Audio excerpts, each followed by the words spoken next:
In the little town of Nashville, Indiana, tourists flock to shop, to see the leaves, and now there's something new drawing them to the center of town, a giant sculpture called Soaring. Once they're drawn in, and then they love and they appreciate the art, and then they read the plaque, it's a twofold. They have gratitude for the art piece, they're inspired, they think it's beautiful, and then they find out it was made by veterans for the community, for them. I think that will leave a lasting impression. Magnus Johnson is one of the people behind the sculpture, a former Green Beret who did 3 active duty tours in Iraq and Afghanistan. But coming home was a different sort of challenge. Magnus he's unique, but when you hear his story over there, oh, I don't know if I could come back normal. He had he's done several tours, and he's seen the worst of it all.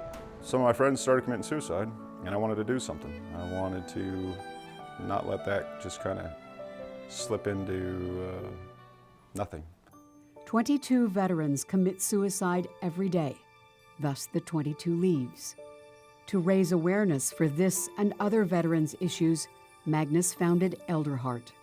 We want to raise awareness about 22 veteran suicides a day in America. And we wanted to raise awareness in a way that would be lasting, that would have social impact, that could cross kind of different media gaps. And one of those mechanisms was public art. When you realize what you're doing, it's not just an art piece, it's a monument or a testament to a human issue that needs to be resolved somehow. Jim Connor is a sculptor, the engineer and designer of Soaring. The idea was to build this iconic kind of a sculpture right here with leaves, and so I built a prototype model, and Magnus and I took it into the town, and they approved it, and we went back and forth, and so then it was up to me to try to figure out how to take 13,000 pounds of steel and turn it into something that looks like a living art piece. The sculpture itself is built by veterans and community volunteers. Working side by side, vets share their stories, and those at home are afforded a deeper appreciation.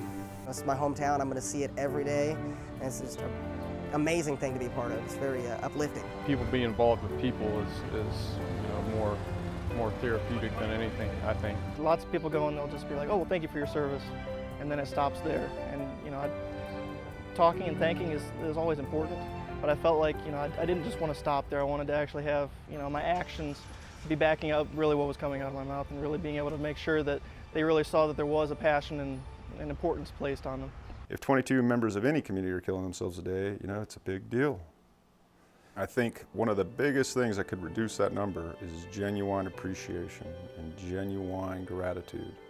And warriors telling their stories and people really embracing that. And I think the whole art experience is also very healing for these guys to work on things, because it starts dialogue among them, that I've been privileged to hear. It's good to have parades and honorary events and such, but we would like the longevity of large standing installations.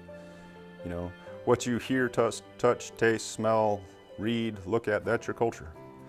And we only want to defend our culture, but we also want to create our culture. And I think using that model is a way to break some of the stigmas associated with post-traumatic stress syndrome and traumatic brain injury and other issues. There's been tons of war memorials built, and this is not a memorial. This is a way to pull people in with art, but then to really throw something completely different at them. Oh, I didn't realize that. Conversation starts. Yeah, the plaque thanks the town. It thanks the people that live in the town. It thanks Jim Connor, Larry Webb, professional artist. And it thanks the American warrior, but it tells the truth, it tells the facts. 22 veterans a day in America commit suicide, and people need to know. It's not just warriors that suffer from post-traumatic stress. It's the woman who lost a son. It's the parents that have a son returning who don't understand why he's locked up in a room drinking alcohol every night. It's the whole society suffers. Beauty and tragedy at the same time. We hope that makes it digestible.